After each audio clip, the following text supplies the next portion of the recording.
developing a daily breathwork practice. What should that look like? Well, really it depends on where you're at in your breathwork journey. Are you just starting? Have you been doing it a while? Are you an experienced breathwork practitioner?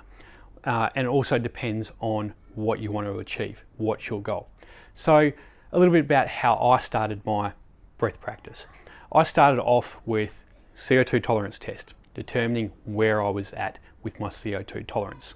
Once I knew that, I then started playing with apnea and cadence protocols.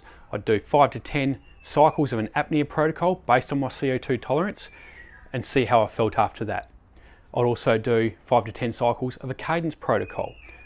Note how I felt after that. And very quickly I came to realize that a cadence protocol upregulated me, an apnea protocol downregulated me. And you can do all this by going to the PSC breath test and calculator on the PSC website. Go to Breathwork resources, it's on there under the Learn tab, and you'll find it there. And you can do your CO2 tolerance test. There's explanation there from Coach Rob Wilson on a video how to do that, and then you can plug your number into the calculator and it'll give you your apnea and cadence protocols. So first of all, if you're new to breathwork, start there.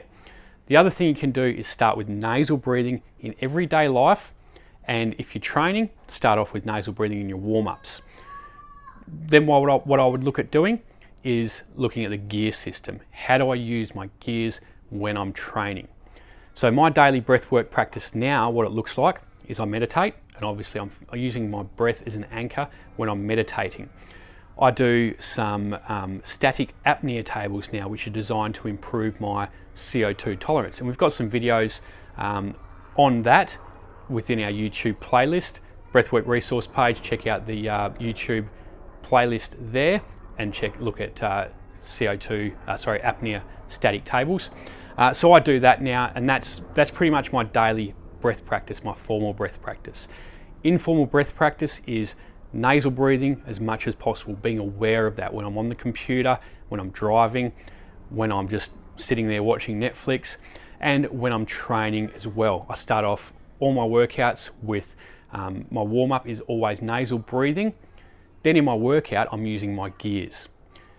When I'm recovering during a workout, I'm looking at what recovery breath work I can use, superventilation protocols, that sort of thing, to recover quickly, get my heart rate down, get back in the game. And then post-workout, I'm doing exactly the same thing. Recovery breath work to get that heart rate down, reduce the acidity in my body, and get back to that normal level, which for me is nasal breathing as much as possible.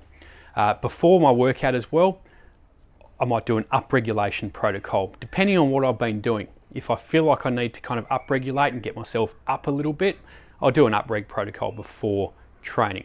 I may even do an upreg protocol kind of 3 or 4 o'clock in the afternoon, and I'm starting to feel a little bit tired, a little bit weary. Might do an upreg protocol then as well, which for me is more of like a cadence protocol or even a step up superventilation type protocol as well.